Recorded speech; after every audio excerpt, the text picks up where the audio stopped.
podcast where three bearded film fans watch the best and worst horror movies of all time. My name is Luke Condor with Kate, and joined by my regular co-host, Mr. Ben Arrington. And semi-regular co-host, Mr. Andy Conjure Turner. Hello, guys. How we doing? Yeah, pretty good. We got drinks. Have we got food? Are we eating dinners? What are we eating? Eating a lovely hot dinner on a podcast, but it's too hot. So every time you put it in your mouth, you're like. That never stops me. The amount of skin I've lost in the roof of my mouth from eating burning hot pizza. Pizza's the roof of your mouth. And then that's second only to the injury of if you eat a jacket potato when it's too hot, that'll burn you all the way down. Potato's crazy. Yeah, it doesn't give up. It doesn't let up all the way down. It clings on. It's like a xenomorph's blood. It's like burning through I feel like it might drop through me.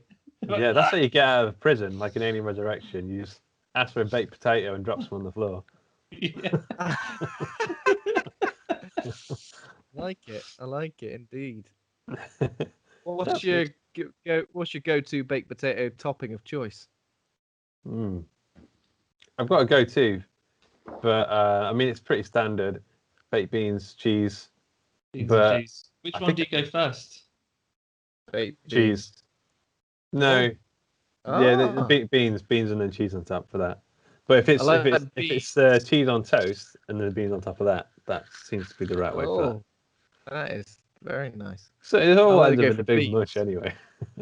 It does. But it's just those few seconds where it looks kind of presentable. Beans, then cheese, and lately I've been doing little bits of crispy bacon. Just cutting some bacon up into little strips, and then little crispy bacon on top. Delightful. I was talking about this. I talk about this a lot actually for some reason. So cheese on toast is probably the best food if you have like seeded bread, really lots of butter, nice butter, mature cheddar cheese, and don't melt it. I think if you melt the cheese, you're a coward because it makes the flavor inert. Like the non-melted cheese has like more like whatever punch. That cheesy. So you're saying cheese on toast, but non-melted cheese? Non-melted cheese, no. You see, I like to melt the cheese for my cheese on toast, but I like to cut it a little bit to give it some punch. Put some music in my food, bit of reggae sauce in there. Okay, yeah, so sauce on top is good. Reggae sauce sounds good, but I put the Nando's spicy peri peri. Oh, aye. That's my go-to at the minute. Sometimes Worcestershire sauce, maybe. That's good. Yeah. That's good. Yeah. This is all. Welcome to the Toast Hangout. Welcome to the Toast Hangout. Okay, all right. Well, have we got any news? Horror news, not cooked bread news. The toast is there any horror news? A couple of bits. I saw you just tweet about this, Luke. So it's not obviously Mad Max isn't considered necessarily a horror movie, but I suppose it is post-apocalyptic. Got some horror elements in it, but Hugh Keys-Byrne, who is the guy who plays Immortan Joe in Mad Max Fury Road, and he plays Toe Cutter in the original. He's passed away, unfortunately. So rest in peace to Immortan Joe. But I didn't realize he was the same guy in both of those films. Did you? I have no idea. No.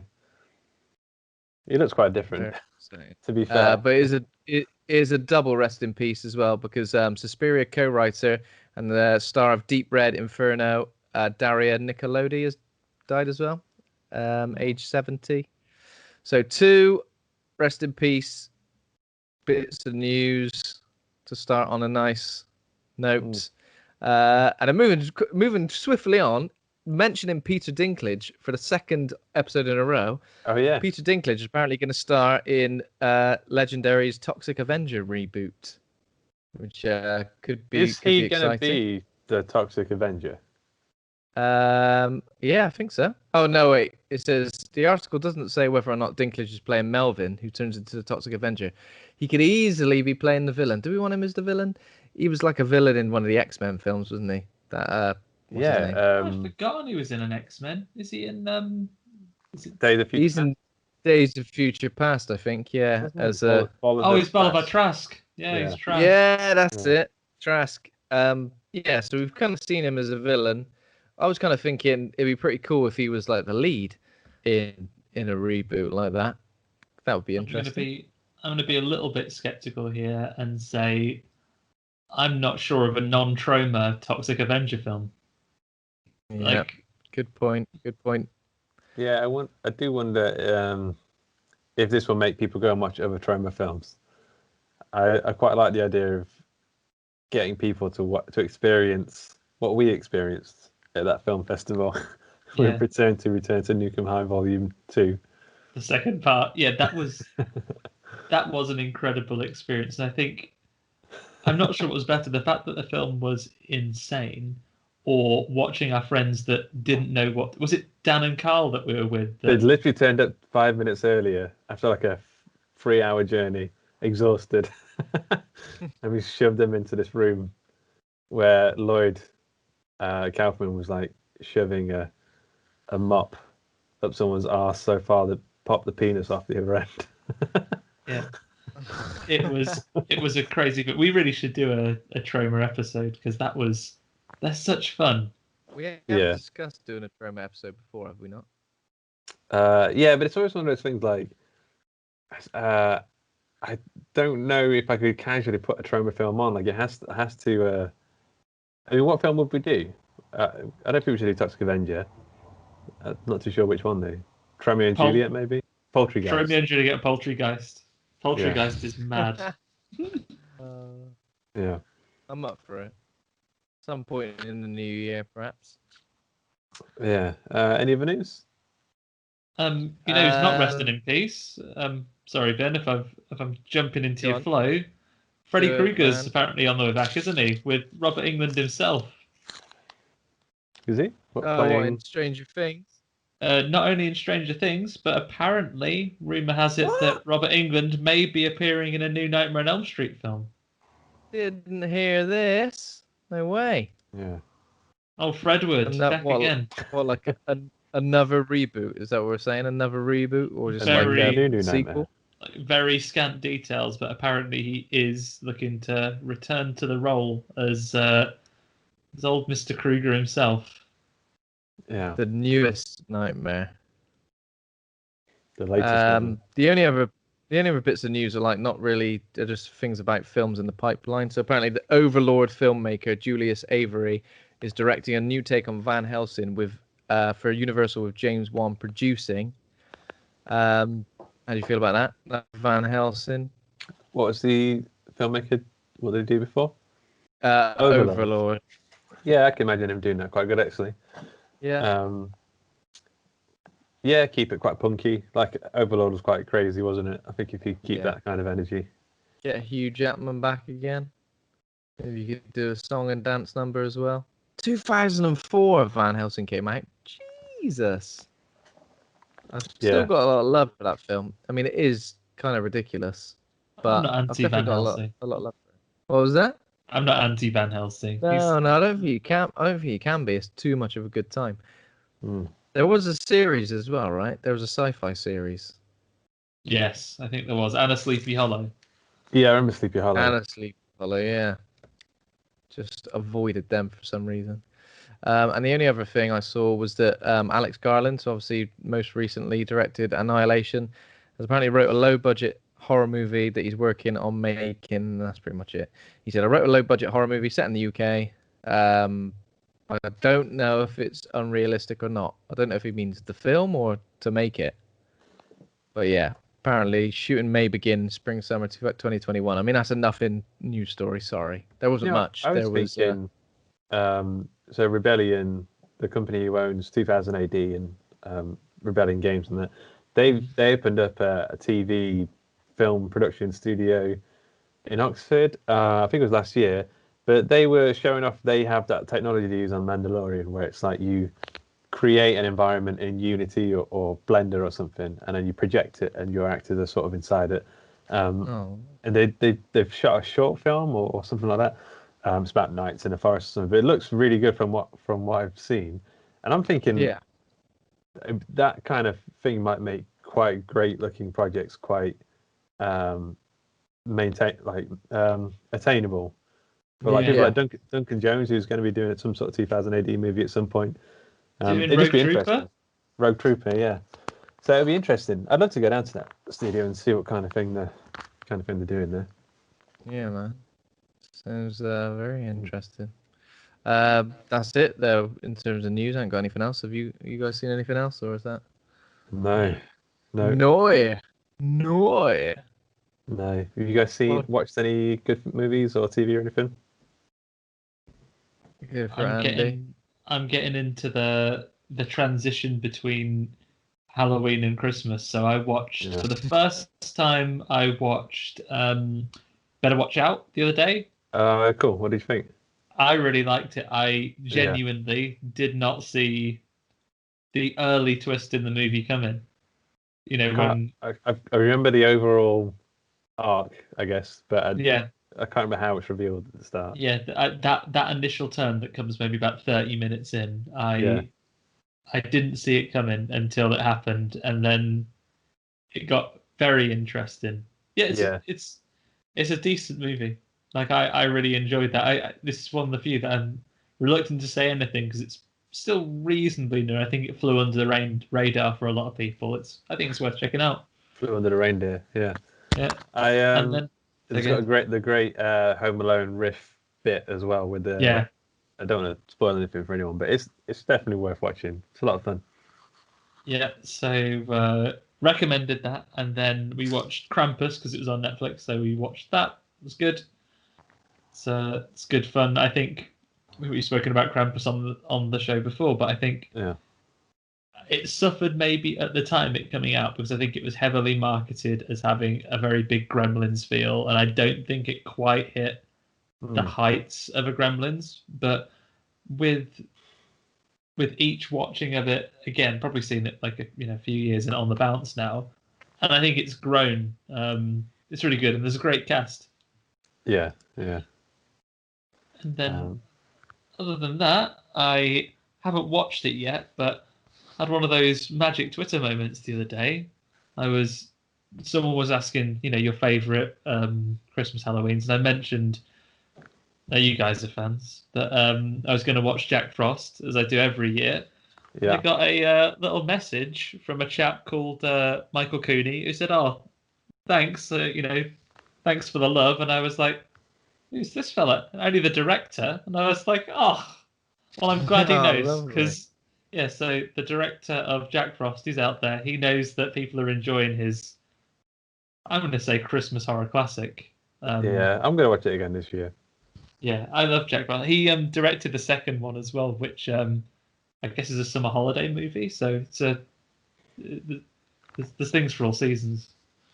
I forgot to get back to you. We should ask him to come on the show. See if he's up for chatting about Jack Frost for 20 minutes or so. Yeah, I'll well, now we're Twitter best friends. I'll send him a note and see if he would be good. See if I convince him on. I was surprised actually. He's from the UK. Is so it? Oh, right. we haven't even got to mess around with time zones. Yeah. Awesome.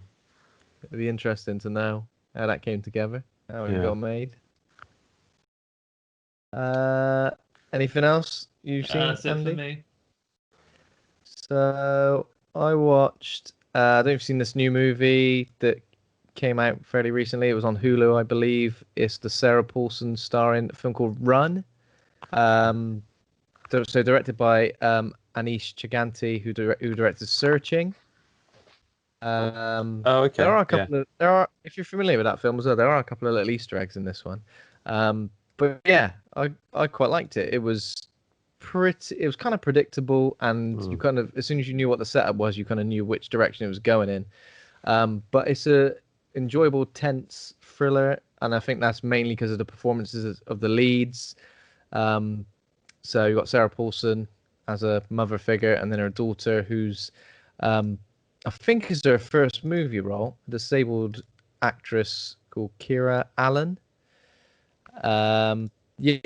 So I think the attention to detail was really good, and it was really well paced, and there's some good sort of like little set pieces. But yeah, I enjoyed it. It was good. Cool. Yeah. Check it out. So you watched Primal? Oh yeah. I was raving about it last week. So yeah, we discussed it last week, didn't we? You sort of described it, and I was like, yeah, sounds like something I'd be into. So I went and checked it out. and I'm glad I did because it was awesome, and I kind of like devoured it pretty quickly. Like I think you said, you watched it in a few days. I think I did the same. I guess it's got like some horror themes. There's definitely like 1 or 2 episodes that are like straight up horror episodes, right? Yeah, there's I don't want to spoil anything, but there's like certain creatures that are more horror. Oh, there's even like the druid kind of. Oh, there's like a zombie. Yeah, there's plenty of horror stuff in there. Yeah. There's like Completely legit. Right, without ruining things too much. There's like, even though it's set in like, I guess, what prehistoric era, it obviously crosses over in some ways because obviously dinosaurs exist at the same time as humans.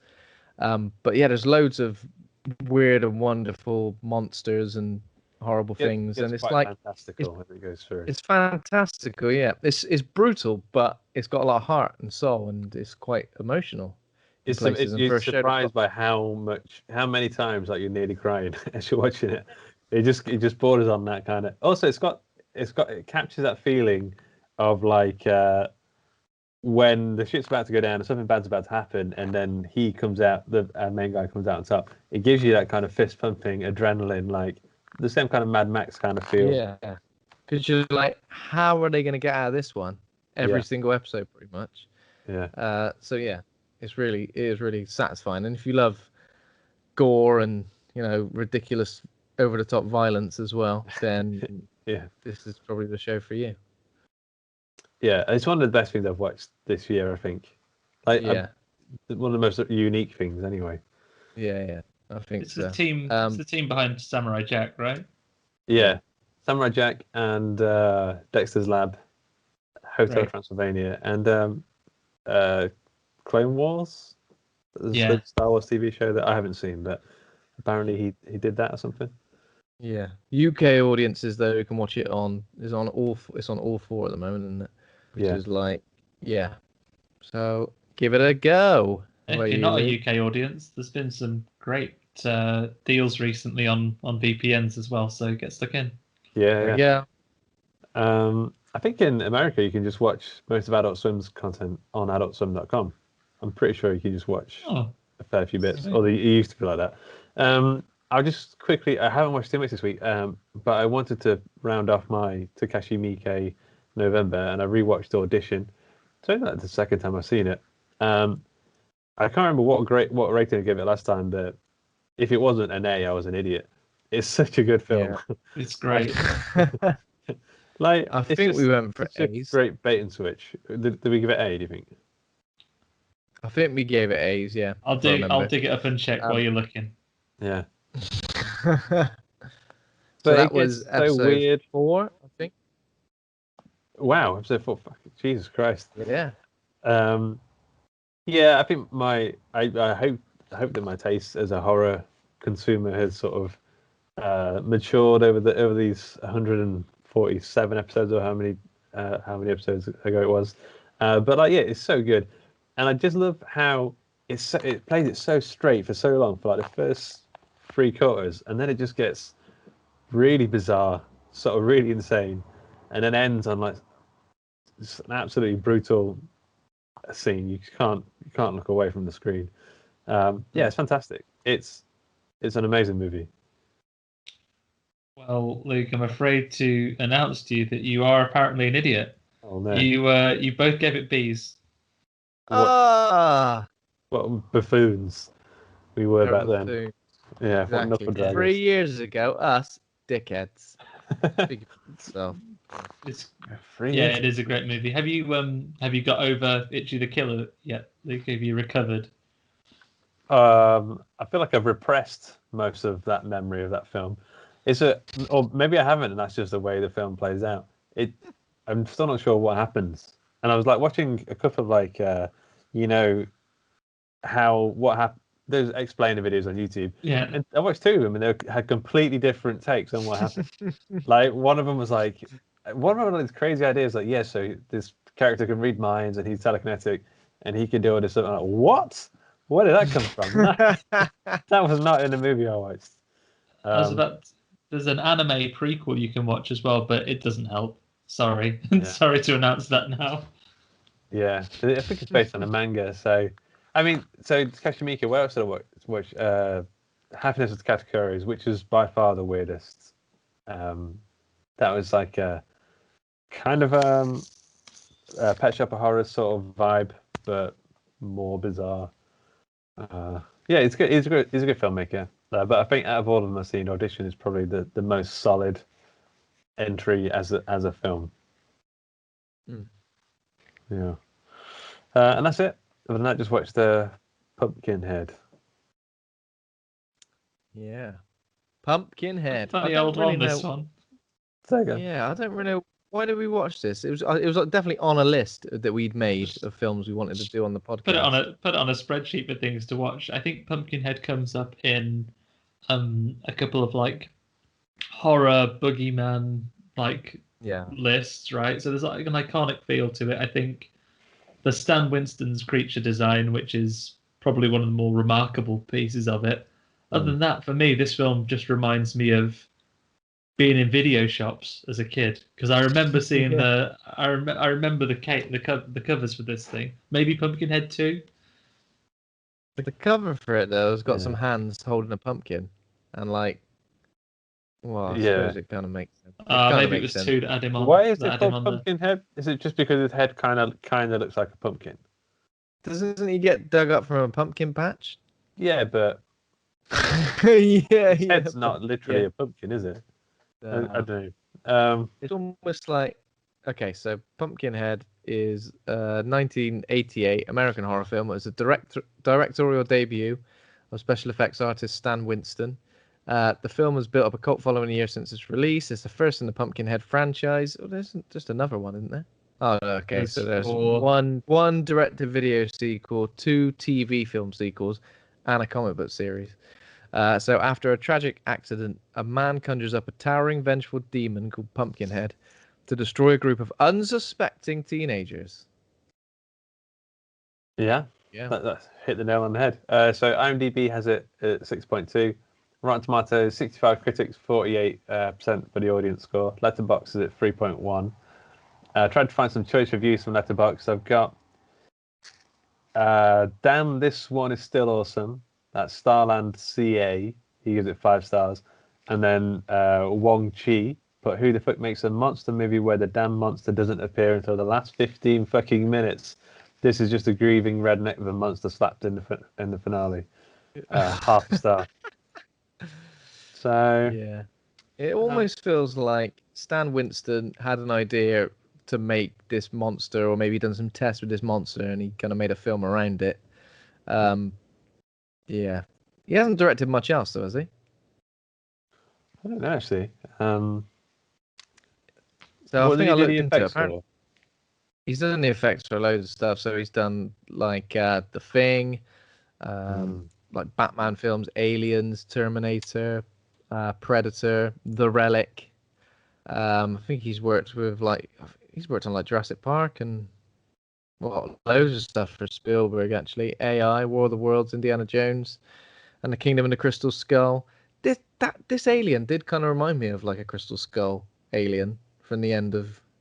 He reminded me a bit of like a bad version of Station from Bill and Ted. Wow.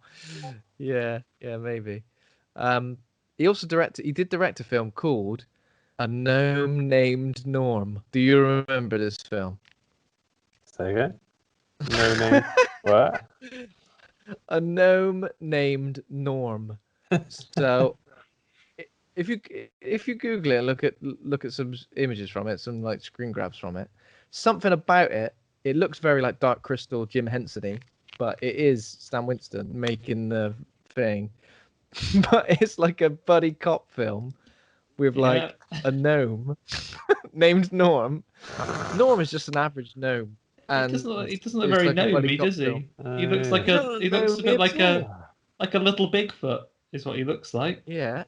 Or he looks like something out of the Dark Crystal, doesn't he? He looks like a Jim Henson puppet. He could be a Gelfling. He's got a very Billy Piperish face. He also directed a short called Michael Jackson's Ghosts.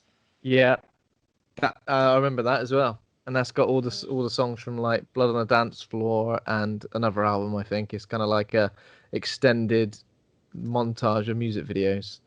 How did he go from directing Pumpkinhead to directing A Gnome Named Norm? How did he go from like being like horror movie effects guy to directing a buddy cop film about a gnome? I was going to say, this puppet looks pretty good, the gnome. Yeah. The Gnome Named Norm. It looks kind of terrifying. There is something. I know it isn't a Jim Henson puppet, but there's something about puppets that look like that, and Jim Henson puppets, that I find really, really terrifying. He's also a bit like, in Jumanji when the little boy becomes a bit monkeyish because he tries to cheat at Jumanji. It looks a bit like if Steven Tyler from Aerosmith was turning into a monkey. You say that. That's actually a thing that related to A Gnome Named Norm, is that people say he looks like Steven Tyler. A Gnome Named Norm looks like Steven Tyler. And then it's a picture of someone else.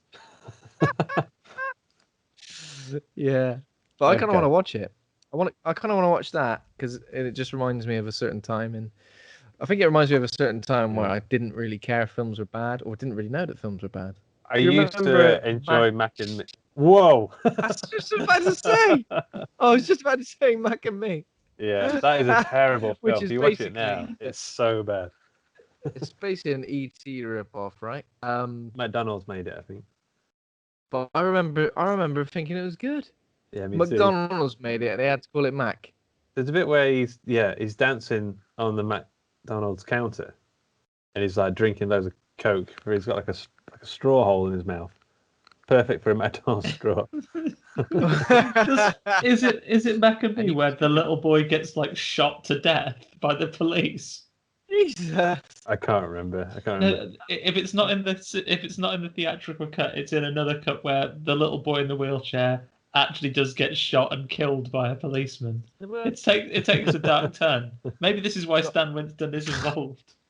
Yeah. It's got a 0% approval rating on Rotten Tomatoes, apparently, Mac and Me. Yeah.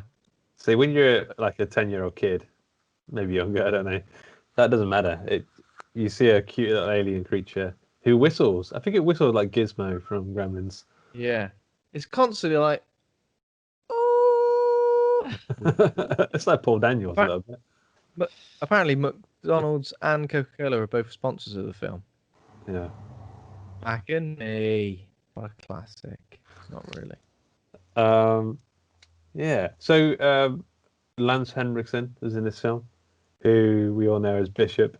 Yeah, I was surprised by how good he was in this. I've got to say, all the scenes of him and his kid were great. His Milky Bar kid. They were genuinely good. Like it captured a sort of innocent, sort of sweet country bumpkin sort of tone. Like it could have stayed at that all the way through. Obviously, it takes a sort of a darker turn, but I don't know. I think the first half an hour, we just Lance and his kid were spot on. It's really nice. Yeah. Is Joel the kid? Is that the kid's name? Joel. I think it's Joel. One of the bands. I kept thinking that. I recognised the little kid, but then I think I just got confused with someone else, like a little blonde actor. Maybe that little kid who was in Little Vampire or something like that. He looks a bit. He's got a very specific look of the Christmas Story and the Little Vampire and Jerry Maguire and Milky Bar adverts. Like blonde kid with glasses. That classic look. So the kid, I had a quick look whilst I was watching it. He plays young Clark Kent. Is it? Hang on, I'm looking at the same guy. Jeff East. What's the kid's name in this Pumpkinhead? What is his name? I think the kid's name is. I was going to say Tom, but I don't know if that's right. Tom's one of the others. I've written down the name of the bad teens because they shout them as they're being killed. I might have been looking at the wrong person then. But one of them played a young Clark Kent in the Superman films. I reckon that'll be one of the black-haired kids. Billy? Is it Billy? No, maybe not. Right, let's see what we can find. Yeah.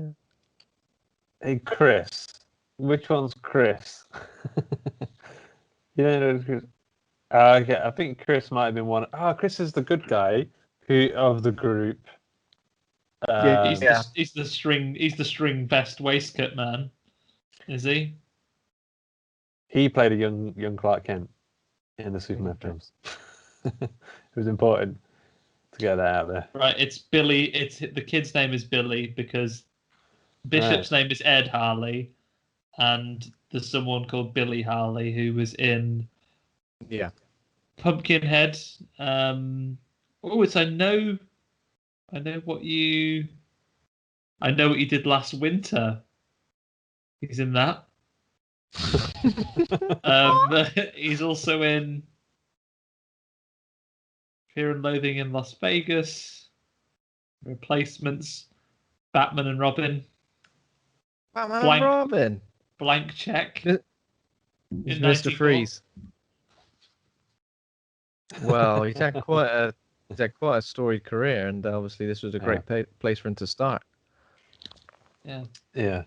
I don't recognise most of these people. John DeQuino plays Joe. Was there anyone else who I did recognise the neighbour who kind of butch neighbour granddad guy. I recognise him. I'm not too sure where he was from. Oh, the neighbour that he was delivering some supplies to. He is the tramp that becomes rich in They Live. Is he really? Okay. Oh yeah, Buck Flower is his name. Yeah, Buck Flower. Yeah. Good name.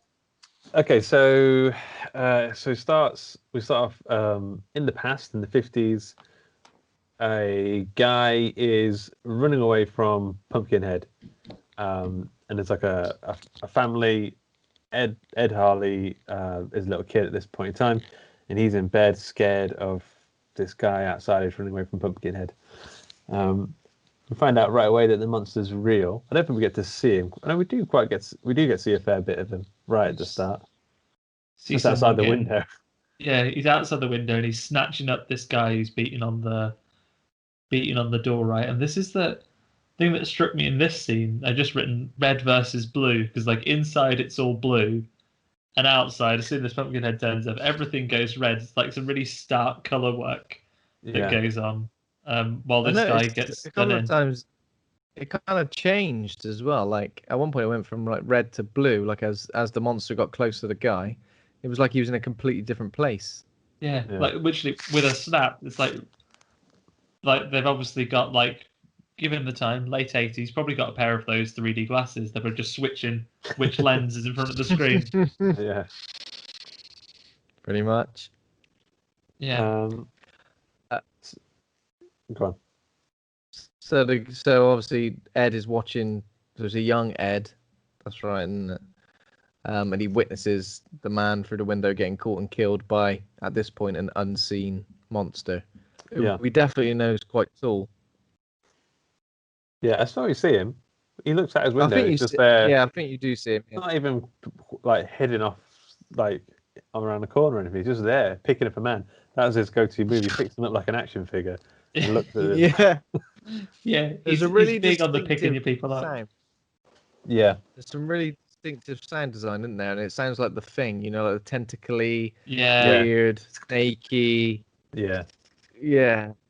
Which I think is like throughout The Thing, but it was pretty much exactly the same during this. Whenever he's there, but like he's supposed to be like a demonic monster, right?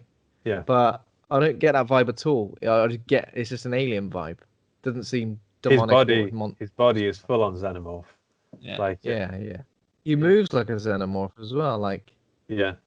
Has he got a tail? Yeah, he's got a big long tail. It's a big fleshy xenomorph, really. Yeah. He reminds me of something else, but I can't quite put my finger on it. Like I kept thinking of this just now. A bit xenomorph, a bit station, a bit. I'm really like sweet potato. bit sweet potato, a little bit kind of like PlayStation 1, like Gene Stealer from Warhammer 40k with less arms. Oh yeah. What's that thing called? A Tyranids. Like a Tyranid. Yeah. A bit like a Necromorph from Dead Space as well, but like a big stiff one. Like a big, stiff, Big weird stiffy. looking one. Big stiffy. Yeah. A little bit plastic dinosaur. He's all these things melded into one. Yeah, an interesting choice. So we skip to the present day, and we've got basically Ed Harley is a nice little shopkeeper. He lives with his son, Billy, and their dog, Gerald. Gypsy. Gypsy. That's the one. Gypsy. But then he says it's a boy, and then he says, "Oh, I'm just playing with him." And I was like, "Gypsy's a girl's name for a dog, surely." Maybe that's me showing my bias. But, No idea. Apparently, the dog is the same dog from Gremlins. Is it? Yeah, but I've not seen called- Gremlins in so long. I can't quite remember. It's any called of the Barney. dogs. It's called Barney in Don't Gremlins. have a So dog. obviously, there's a lot of gender confusion going on with this dog. I have to look things up. Yeah. Yeah. So he just spends time. Oh, he's like washing his son's hands. He's reading him stories. We don't know what's happened to the wife. I think the wife passed away at some point. Yeah, I saw in a write-up it says he's a widower, but that isn't really tackled in the film as far as I remember. It just It's all very sweet, golden sunshine. Like everything's sort of yellow tinge. It's got that bread advert feel to it. Milky Bar Kid feel to it all. Yeah. It's got that bread advert. I would have watched that, Luke. You know, it wouldn't have been appropriate for this podcast, but if it was just maybe some mild peril, like maybe some rival kids are gonna cheat a bit at a treasure hunt, but the Milky Bar Kid sorts it out with his dog. This would have been a lovely film. Maybe his dad teaches him a lesson about doing what's right. Yeah. There's a parallel universe version of this film where the Milky Bar Kid moves out the way of the dirt bike just at the last minute. Yeah. And they all have a laugh about it, and that's it. And there's no Pumpkinhead. He gets left alone. There's no terrifying witch woman. Maybe Steve goes like, "Oh, you know what? That could have been a nasty accident. I'm going to drive more carefully in the future." Yeah, I'm not going to drink and drive either. I just give it up. The devil's juice. Who goes by the name of Scratch. No. So you know he's a son of a bastard. Scratch. Jeez, he's given himself that nickname as well. Someone who gives himself that nickname. Yeah. Call me Cobra. Well, people call me Cobra. My friends call me Cobra. Yeah. No, we don't. What? I've heard about Blade before, right? Haven't I? One of my uncle's friends, Blade. I don't know why we call him Blade. His name's like Matthew or something. Is this real? Is this real life? It's always been called Blade. I don't know. This is what I think names that must have stuck at some point. Must be great. Maybe that's the thing. Like that, maybe is your last opportunity to make up a nickname for yourself. People try and reinvent themselves when they go to a new school or they start a new job or something. Maybe be becoming like an uncle is your last chance, right? Kids can argue. Oh yeah, people have always called me Champ. Scratch. Champ. People have always called me Scratch. Shit. That's shit. That's good. We're not calling you Scratch, mate. We're not calling you Scratch. Yeah, and like surely if you're gonna choose a nickname as well, he didn't choose the name Scratch unless he's got like have got psoriasis pretty badly, I guess. That's why they. Yeah, it's a really itchy guy.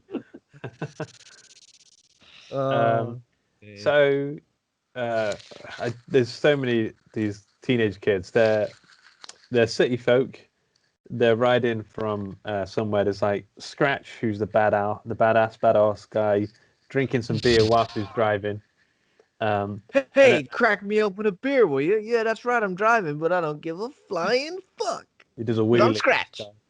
Everyone else has got normal names like Steve, Joel.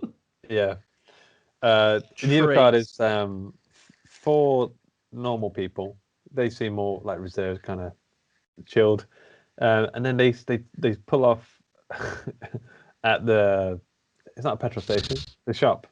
It's like a little corner shop. Yeah. It's just like a little corner shop that they're nipping into. He doesn't sell liquor, he just sells fruit. Ovis and Weetabix. And Milky Bars, of course. But like instantly, like they get on the motorbikes and they start riding around within seconds. Yeah, but you wouldn't do that. Like you're just popping into the shops. You probably haven't got time to get the bikes off the car and start. Yeah, it seems like too much effort, doesn't it? Yeah. Yeah. Not for these guys. At some point as well, the neighbours had been around. The neighbours who they don't have a working bath or shower, I can only assume, because they're all covered in like poo.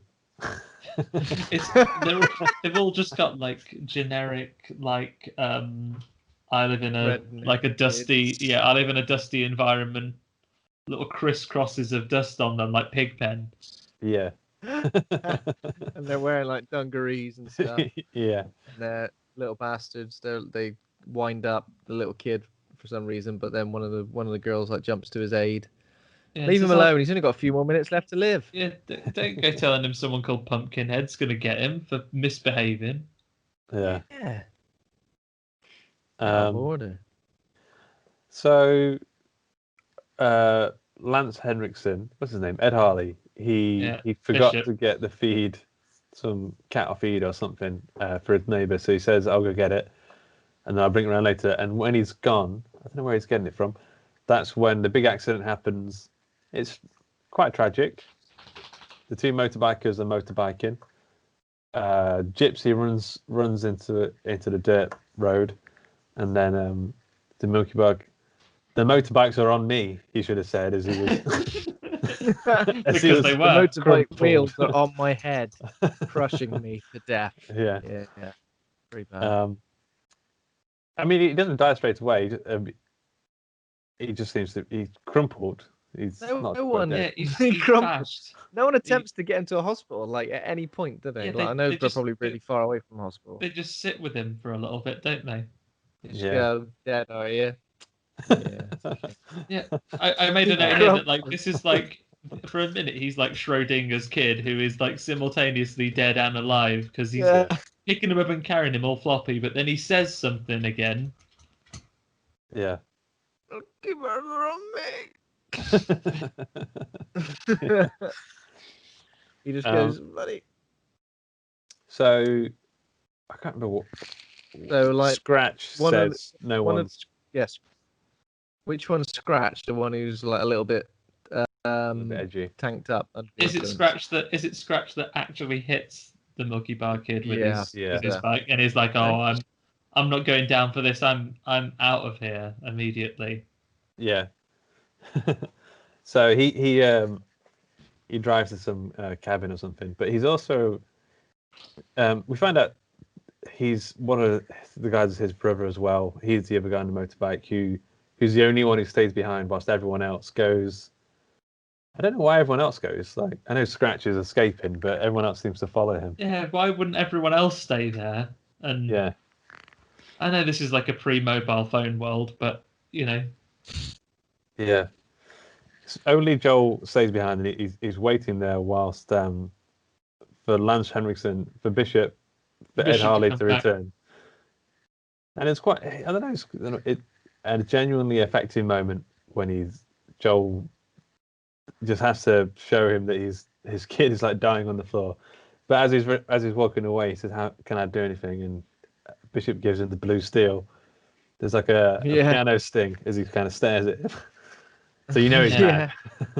Scary. Yeah. I mean, I don't know what Joel was expecting really. If you bash to someone's kid with your motorbike, they're going to be angry, justifiably so, I would say.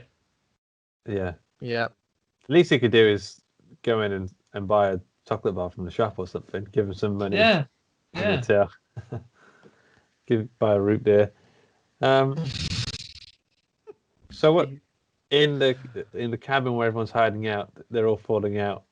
Scratch has locked two of them in the basement or in a cupboard, a closet or something. Isn't they have like the most minor argument as well about you probably should do that? He goes, "Oh, I ain't going down," and he immediately like does like the most almighty punch to the back of one of the other guys.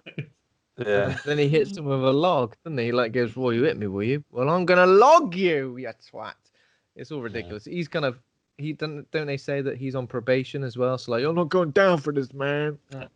The judge has told him, if you run over just one more kid, if you run over any more kids, if you've been drinking as well, then you're done.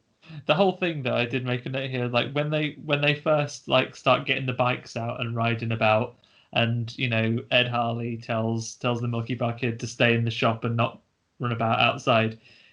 It gave me huge vibes of like Casualty, like when it sets up this terrible accident is about to happen. A recreation on 999. Yeah. Pretty much. Just goes running off and no, stop! Oh, for God's sake! They're doing jumps over there. Someone's gonna get flattened. Money's on the kid. At least the dog didn't die, I suppose. That's one minor win. Right, that's the main thing. Yeah. Scratch has he locked two of his friends in the closet. He's put a bit of wood in front of the door so they can't get out. I'll keep you in. Yeah. Bit of wood. He I can't remember. He's in charge of the situation. No one's. Oh yeah, he pulls the phone out of the wall, the phone cable. Yeah. So they can't even find an ambulance for the kid from there anymore either. Yeah. I take it they were meant to be going to this cabin, right? It just happened it was close to where they were going anyway. They didn't just hide out in this cabin. St. Parks. They've gone and they're... it looks like it could be St. Parks. We've got a group on offer, all right? We've got a group on offer, so we're still going. Because you can only... I've paid for it now. It's come out my bank. This was the last day I could redeem it. I've got to go. So at the same time, Ed is obviously. Oh yeah, the kid dies. So yeah, he dies. He says like Dad, and then dies just in the house. Yeah, sad. Yeah. Ed like drives to the neighbor where all these little kids lived. Basically says that he needs help. He recalls the time when he was a kid that there was a woman who is that what he says? Does he say there was a woman who saved someone? There's someone I need help with something, and then it's not the granddad tells him he doesn't want none of that nonsense, but one of the others says I'll take you to see. I didn't mishear this massive, did I? Her name is Haggis, isn't it? I think it is. Yeah, it's Haggis. It is Haggis. It's like right. She's a hag. Yeah. We got to give her a name of some sort. Haggis? That's gold. That's liquid gold, that is. I was reading... Get it in the script. I was reading about the sequel, and apparently there's a hag character in that one called OC because it stands for Old Crone. Oh, wow. Wow, yeah. But yeah, right now it's Haggis. And Haggis is pretty terrifying in herself when he goes to visit. Haggis is terrifying. She's got that kind of crazy voodoo kind of house thing going on. Bones everywhere. She's blind, I think. She's got the whole white eye thing going on. She looks a bit like a Terrorhawk. Yeah. She does look like a Terrorhawk, definitely. You think, though, bearing in mind Haggis appears to get paid for assistance in gold, she'd actually have the nicest house. Yeah. Well, she doesn't get many customers, I bet. One a year. No. Maybe she does something else. No. I think she works the checkout counter at Asda as well, part-time. Definitely needs a few jobs, 100%. But she, Bishop is a witch. So Bishop takes his dead son to see Haggis, and she basically says, "Nah, mate, I can't do anything about bringing people back to life. That's not my area of expertise." And he follows up by saying, "Oh, come on, help us out with something." Then she goes, "Oh, all right then. All right, fair enough. If you leave your dead son here and go to the pumpkin patch and dig up something, then you'll get what you want." She's not very clear on what he's going to get here, though. I think I would need a little bit more specific information before I dig up a body from a pumpkin field. Is this what he wants, though? Because I think he knows at some point that he can't bring Billy back, doesn't he? Yeah, she explains that she can't do that. Say what you want, and he goes, "I want." Does he say like revenge or vengeance or something? I don't think he said that out. I can't remember. Because she's really pushy, trying to get him to say it. She's like, "Say it!" And he's like, "Say it!" Oh, Jesus. All right, revenge. Right. All right, I want revenge. Jesus, you love it. Yeah. You want... you should have been more specific and say, "Can I have specific revenge?" on the man who actually hit my kid with a bike. Not care about everyone else. Yeah. Can I have revenge on the bloke called Scratch, please? Oh, I'll give you that for free. Don't worry about it. A name like that. Pumpkinhead, Get him got gone. that guy called Scratch. Get him gone. Get him in the ground. He gives us some gold, doesn't he? For us, like 2s and 1s. So, yeah. Gets her a couple of coins, but that isn't enough. Well, she can't bring him back to life, but it's enough to get the advice to pop along to the pumpkin patch. I've seen a couple. We've grown a couple of pumpkins in the garden before, guys. Don't mind telling you, but they didn't in our garden grow on like a mound of earth 6 foot above the regular ground. You're not doing it right. They didn't? No. That sounds suspicious. A little hillock for climbing up on. It's like a giant dirt marshmallow that he stands on. Yeah. Yeah. So, what is the process of a pumpkinhead? Does she plant a body and it turns into that, or does a pumpkin patch naturally grow on bodies? as they're dried out? I'm not sure about that, but he has to go and get a body from the pumpkin patch / graveyard. Yeah. And then he brings it back to Haggis, and then Haggis uses some of his blood and some of the Milky Bar Kid's blood to bring the body back to life as a pumpkin head. Yeah, that's pretty much it. It's pretty complicated, isn't it? See, I just feel like if I was Ed, I'd go, right, I'm going to have to go and sleep on this because this is nuts. If I still feel fuming in the morning, then let's get the pumpkin head. Let's bring him to life. But I need to go and sleep on it because I feel like I'm acting a little bit not in good faith. Yeah. So let me go and sleep on it, Haggis. It's an involved process to have to do this, to get a pumpkin head. Because you think, if it was as simple as him going, yeah, I want revenge, and then going, oh, that's it then, revenge. Revenge, is it? But it's giving me some Pet Sematary vibes as well. The first one. Yeah. Not bringing you... Well, I guess it was the whole digging something out of a grave to try and bring your kid back in some form or another. Yeah. You're Andy? Yeah, sorry, just got to close this door. There's a pumpkin head behind him. I can hear it. I can see its limbs. Yeah, all good. So you're right. It is quite an involved process to bring up a pumpkin head, much like in Pet Sematary, where you've had to have really had to think about it for what looked like quite a long walk to the place that you've got to go. Yeah, because I mean, Ed Harley does change his tune pretty quick, sharp when he realizes what I think is you actually would. happening. When you see it, like it's not like a real thing, like a little foam body thing, and when it grows up super quick, and then it's instantly like, oh, fucking hell. You go, oh bloody hell! Wish I didn't do that now. Jesus Christ, look at the state of it. Mother of God. No refunds, I'm afraid.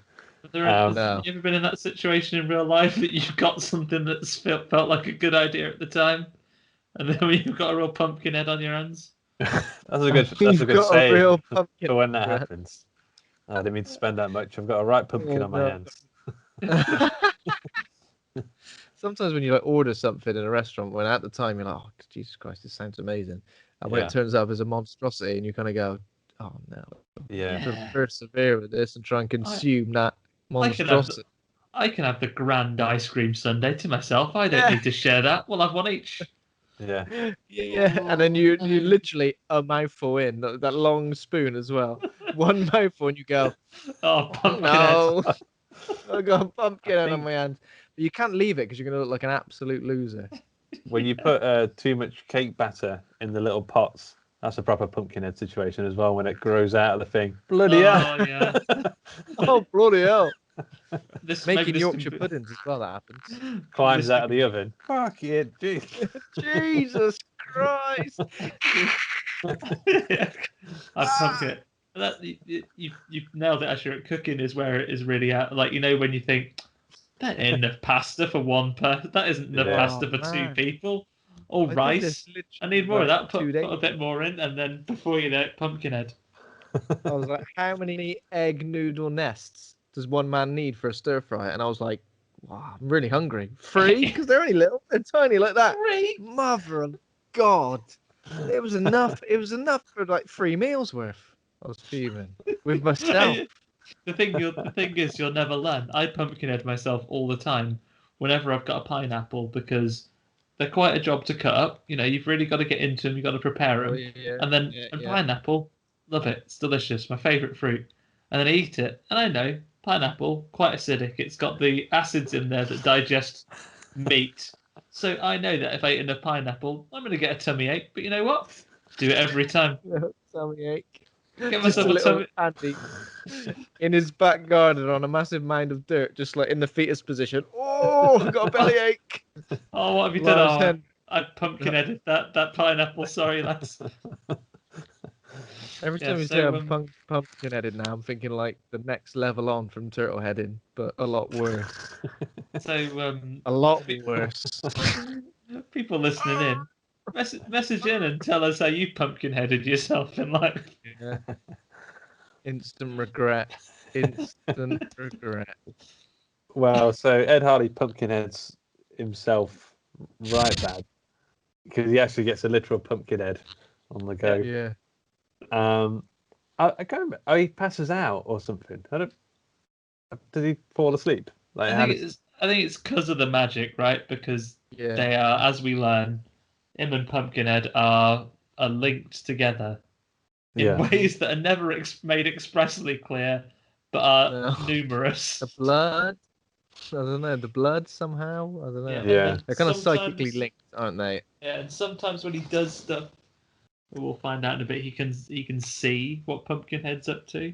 Yeah, it would have been. I mean, we'll get to the reveal of the link between them, but I think what might have been a quite an interesting take on it would be to have the Pumpkinhead resemble and be like the recreation of his son, like a giant toddler face thing on the.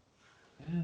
That would have been quite scary, or maybe like turned into him. I don't know, because obviously there's a part where he looks like Ed, and then we'll get into that. But yeah, that would have been pretty freaky if we saw him as a kid as well. Well, especially if he had to stop him at the end, had to kill him again. And if he had little glasses. If he had little glasses, yeah. Bottle neck glasses, what they call them. Someone goes past on a motorbike and he goes, shit!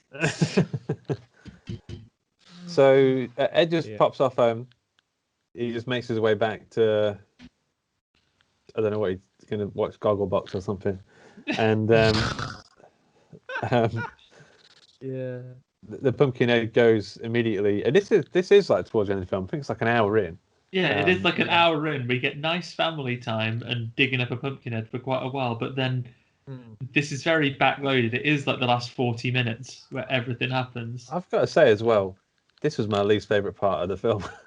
I thought it got a bit naff. Like it'd been quite polished up to this point, and then it was just a lot of running around, a lot of the same really, kind of kill over and over again. Like rapid stuff is happening.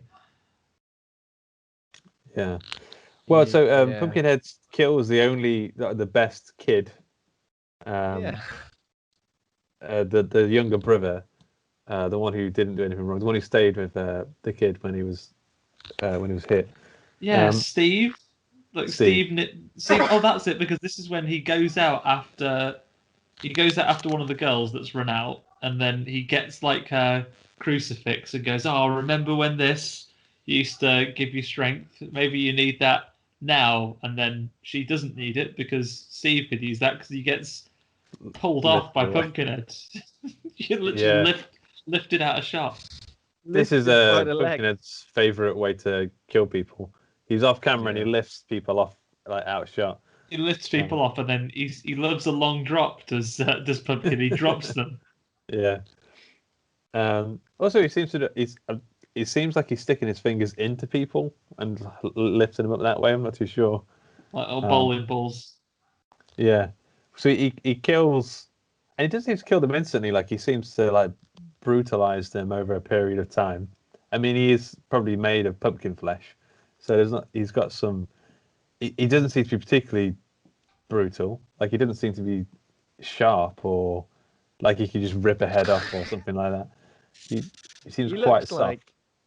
Yeah, he looks very soft. He looks a bit like he's made of bread. Like his arms are like long baguettes or something. You could just easily snap one off.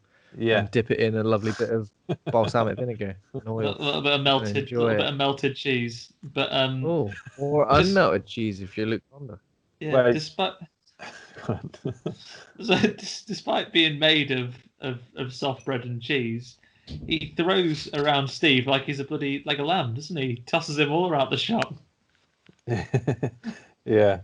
And I think the girl runs back to the cabin, and then Pumpkinhead's like, he doesn't like run away, he doesn't disappear or anything. I think he grabs the girl and starts shoving her face into the window. Yeah, or something.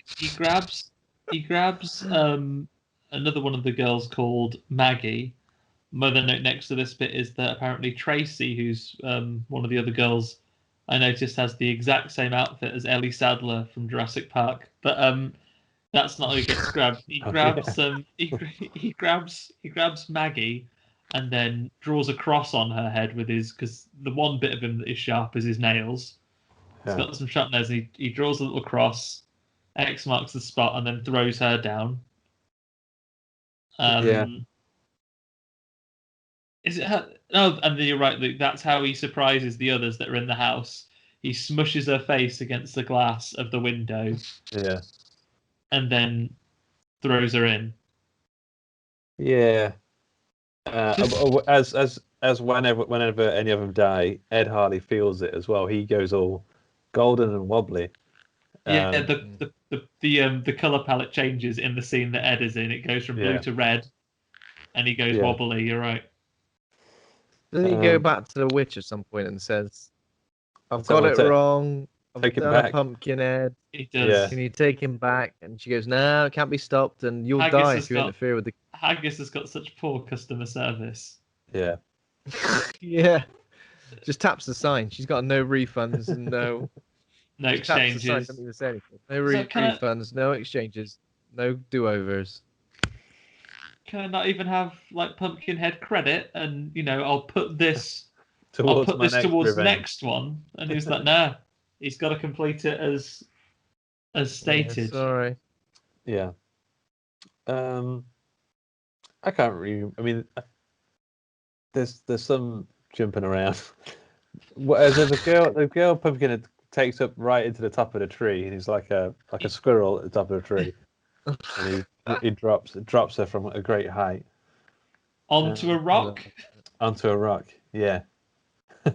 So is this the one that he? Yeah, that isn't the one he put a cross on. So yeah, it's the next one he grabs outside. Is that after like Scratch himself has come out and said, "Oh, I'm the one you want," and he tries to fight him with a machete. I got annoyed that they were trying to turn Scratch into. They were trying to redeem him. Yeah. I was like, I didn't believe that at all. Yeah, he was an arsehole from the get. You can't change that around. What happens to Scratch?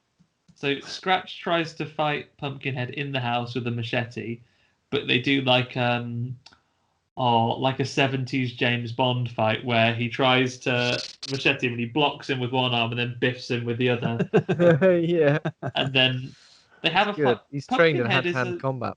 Pumpkinhead changes size quite a bit because he has a fist fight with him, and then he takes Maggie and not Maggie. Then he takes Tracy and drops her on a rock. And our remaining three folks run off looking for help, right? Yeah. So they go to the neighbor's house, don't they? And they're obviously just doing the classic: "Don't answer the door, leave him to it. We'll let the Pumpkinhead do his thing," and that's it. But one of the boys from earlier on, a little curly-headed boy, decides to leave and sort of says he wants to see if Pumpkinhead's real. He wants to go and have a good old look at him. Clearly real. He's outside your house. Yeah. Just have a look out, innit? Don't go out. Just have a little look out. There we go. He swears his sister to secrecy and says, "Look, don't tell Dad I'm going to go out and have a look at what Pumpkinhead's at. But I've decided I'm going to help those city folk. Yeah. He's putting his shoes on for ages during this bit. He was putting his shoes on. I was just like, what kind of shoes is he putting on? He's got like Converse that go out to his knees or something. He's got like those different laces. Yeah. So they're running away. I think at this point, Ed Harley has decided that he's going to save the day. He's got a rifle. He's got a rifle. He's on the way. The teenagers have got a rifle from their house as well.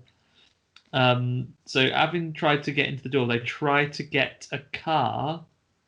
And we have an extra that appears on scene for just a little bit of exposition. So they try and steal the car. A guy comes up behind them with a gun and says, "Oh, you wanna not steal my car? Oh, we need it because it's the only way we're gonna get safe." Yeah. And then he leaves, but his dog that he's with stays in the scene for longer than he was. Oh yeah. And then attacks Ed Harley. It does, yeah. Because he becomes Pumpkinheady when is he becoming? Yeah. I think it must be. I didn't make that connection at the time. I just thought that dog's a bit strange, but it's a good dog actor. He does a full range of emotions. He looks quite nice when he's there at the beginning, but as soon as Ed Harley's getting pumpkin-y, he takes a lump out of his arm. I like Ed Harley's pumpkin face. He looks like really goofy, like his teeth turn into like little orange peel teeth, and his eyes feel like a little bit orange. He does like a good Undertaker face, doesn't he? Rolling his eyes back. Yeah. So Pumpkinhead gets another one of the friends. I think is this where he gets Scratch? Because Ed Harley comes and shoots Pumpkinhead, and they think he's safe. They think they've saved. Oh, don't worry, he's got him. And then Scratch goes over and like kicks him. Pumpkinhead isn't dead and sticks the gun through him. Like it looks like he's going to shoot him. It looks like he's like pointing the gun about to shoot him, and then he just stabs him with the gun. Yeah. Yeah. And obviously, gun's got like a little an opening for it. He'd be like apple coring him. Yeah. There'd be a little tube of Scratch inside the workings of the gun. Could have shot that out at someone. Yeah. So they're trying to escape and to get on the motorbike, but Pumpkinhead's got the chain. He's like twirling the chain around his finger and grinning. Yeah, he almost does it in a way like, "Oh, I got the chain, you see, ha ha ha, silly you." And then he picks up up the guy on the motorbike and he throws him like an action man. It's a good throw. This is what I know. It feels like we're rattling through this, but this is genuinely how the pacing of the film feels, right? I think it's quite deliberate and slow in the build-up, but then once Pumpkinhead turns up and people are going, it all happens so incredibly quickly. So after he's got the guy on the bike, the young kid from the family turns up basically and says, "Oh, you know, come with me. That like I'm gonna help you." They hide and they Oh, sorry, this is before he's thrown him on the bike. So before we even got here, the young boy from the family has turned up and said, "Oh, don't worry, I'm gonna come and I'll take you somewhere and we'll try and work out what's happening." They go to a mysteriously burnt down church. He gives them a little bit of exposition and says, "Oh yeah, people said like if you've done a bad thing, like a killing, then people get Pumpkinhead to come after you and he'll come and have revenge. But he might not like it here because this is a holy place." But he turns up and he don't give a shit. He just wanders in. Oh, and he breaks the cross. Starts hitting it. Yeah. Yeah. I'm not sure why he would do that. Like, because he drew a cross on that girl's head, and maybe he's breaking the cross because he likes Jesus, and he's like, oh, this killed him. Yeah. His character's weird. Like, cause you get the impression, because he looks like a xenomorph, you get the impression that he'd be a bit more animalistic. But like when he's kind of smushing the girl's face into the window or whipping the bike chain around his finger. He seems really cheeky. Like there's something quite. You cheeky little pumpkinhead. I He's kind of just like. having a laugh at it, you know? I kind of like him being like a cat. Like he plays with his kills. Like he climbs up, likes to see them drop from, likes to throw them like Action Man. Throws him like an Action Man. Drops him on a rock. Yeah. So I think it's coming towards the end now, right? I think. Yeah, they go along with the two surviving teens, the boy from the family. They meet up with Ed Harley after the guy's been thrown like an Action Man, and they get in Ed's car and they drive off to his house. It turns out that the guy who was thrown on the bike, whose name is Chris, is not dead, and it kind of stomps on him and it's trapped him, and he's going to use him for a scene in a little bit. And my only other note here is that it's always so noisy when Pumpkinhead is on scene. Yeah. Yeah. And increasingly so, because you get like the thing noise, but then there's also thunder and lightning whenever he's around as well. Yeah. I've tried. So does the guy not die? The guy on the motorbike? No, he stomps him, but then I think he throws him through the door later on when he arrives at Ed Harley's place for the finale, because we need him to die because that triggers the next part of Bishop's transformation, because he arrives and that's when he finishes off Chris, I think, and then our final member of the gang, so like I guess she is like the main goodie of the girls. She didn't stay with them, but she was always very vocally against Scratch. And she's talking to Ed Harley. Pumpkinhead turns up, and then she has a bit of a fright because he's sort of turning into him as well. He has like possessed face. Yeah, that's the goofy face I liked. Yeah. Yeah. Ed Harley kind of steps outside and accidentally impales his shoulder. Like he goes all the way in.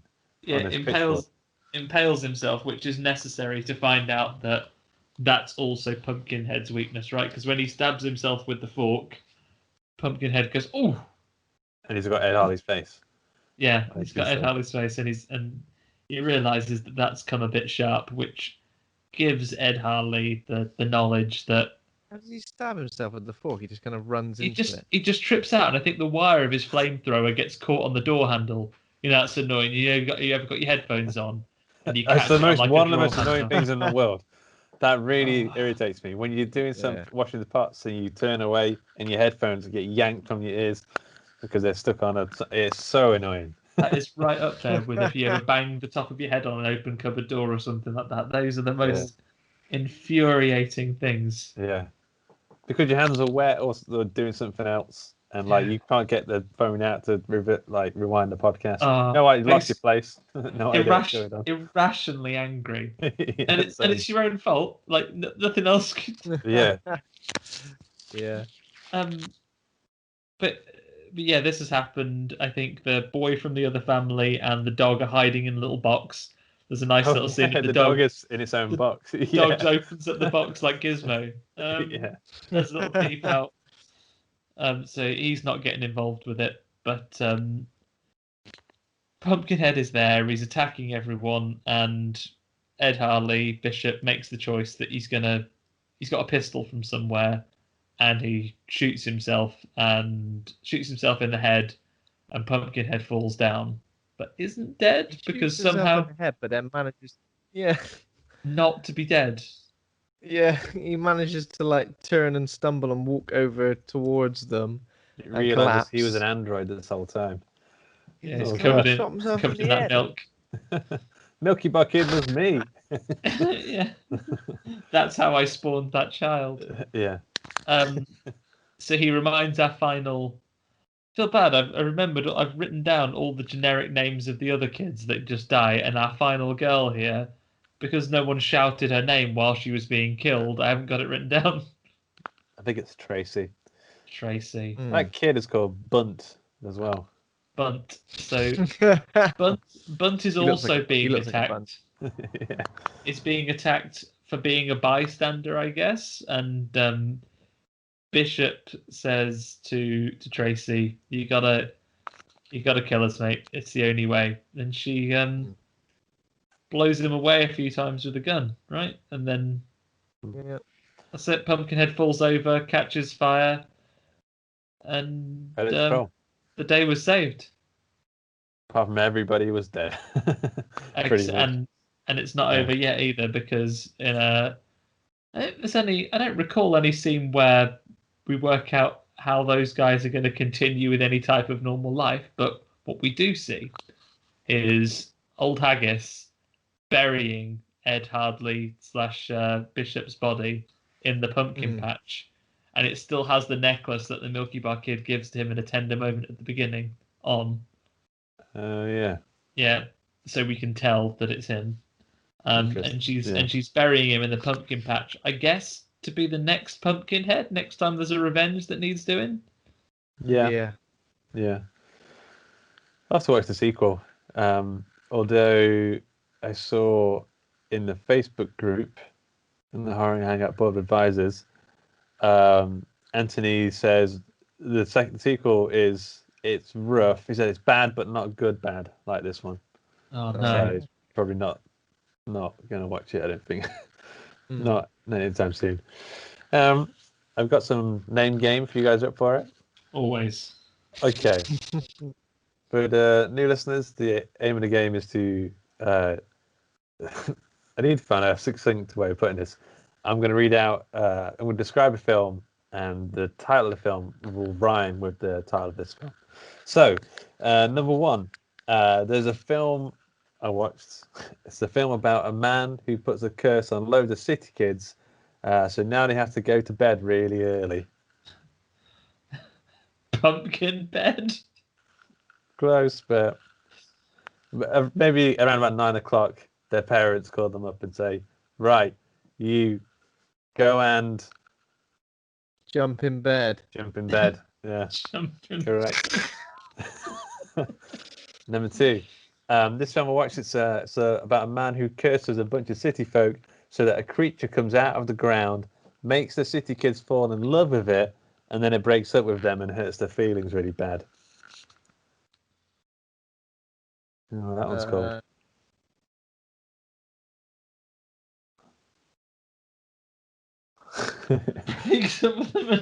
instead of killing them, it does something else to them. So it makes them fall in love with it, and then it breaks their hearts.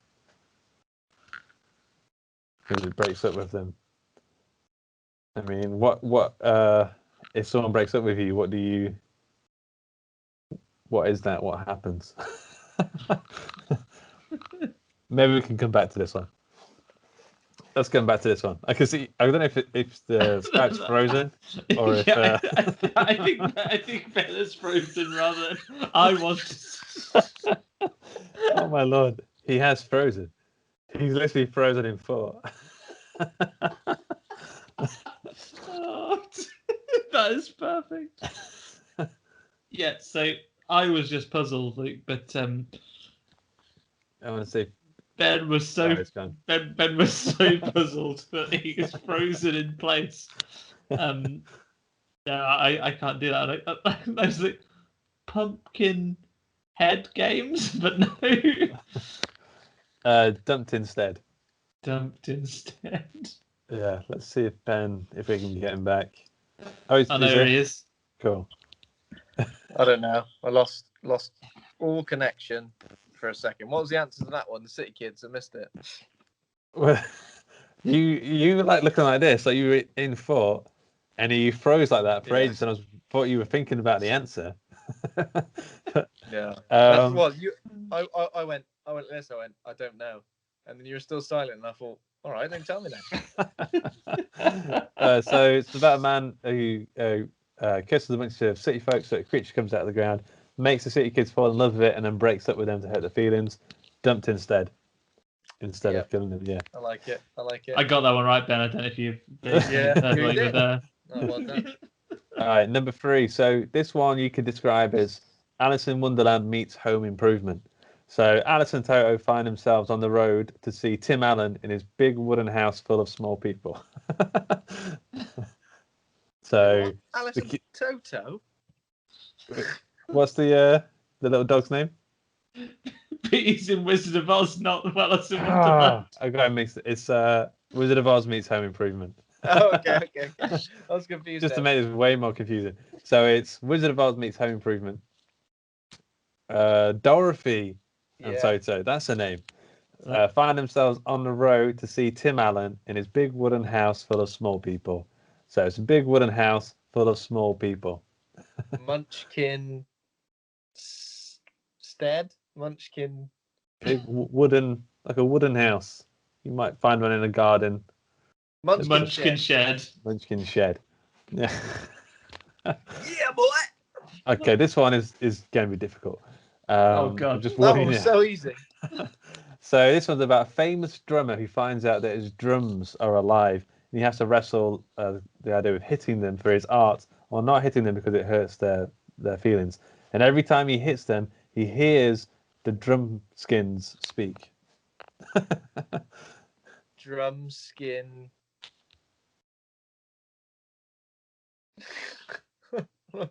Drumskin something. Drumskin Fred. Drumskin Fred.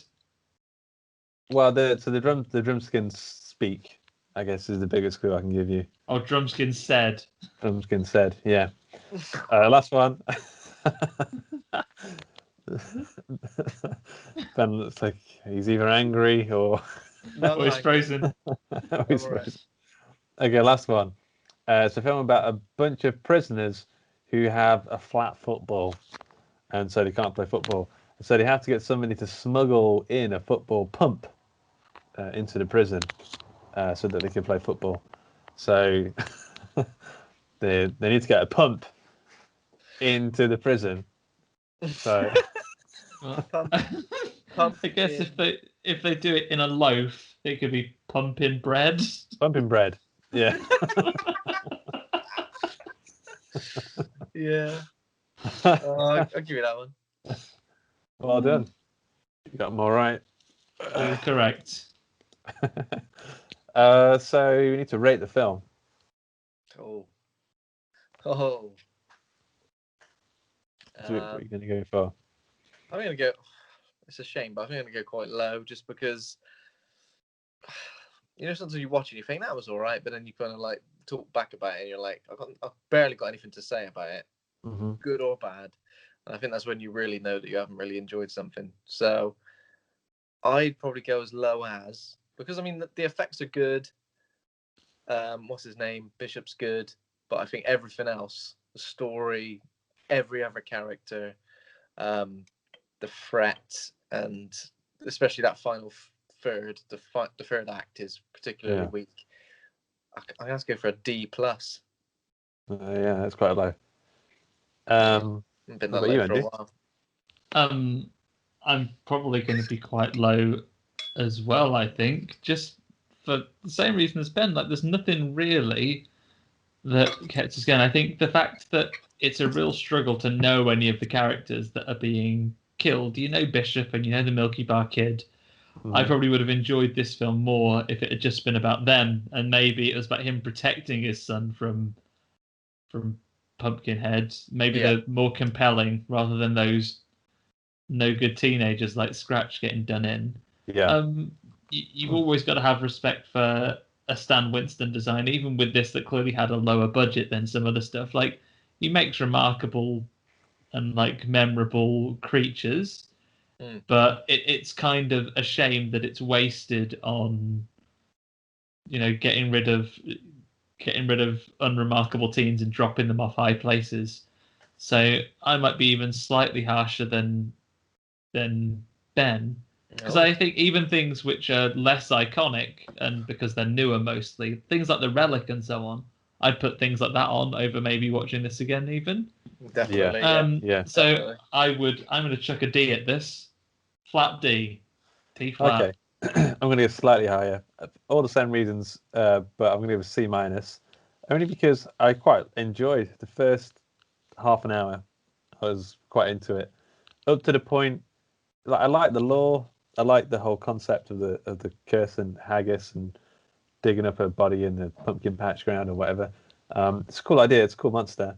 But the last half an hour, I just didn't really care that much what was going on. Yeah. I think I felt the Haggis same, is MVP. She is as scary as Pumpkinhead, I would say. Yeah, exactly. Yeah, I'd like to read the comics. I think Cullen Bunn wrote them. I read the first one. It's pretty good. Interesting. Yeah. Be good to check out. Cool. Okay, that's it for today then. What are we doing next week? Oh, Jennifer's Body or what's the other Freaky? Yeah. So I think we're down for Freaky next week. The new Blumhouse body swap, Vince Vaughn. Oh, I'm looking forward to that. Should be good. Yeah. Yeah. Looking forward to it too. Cool.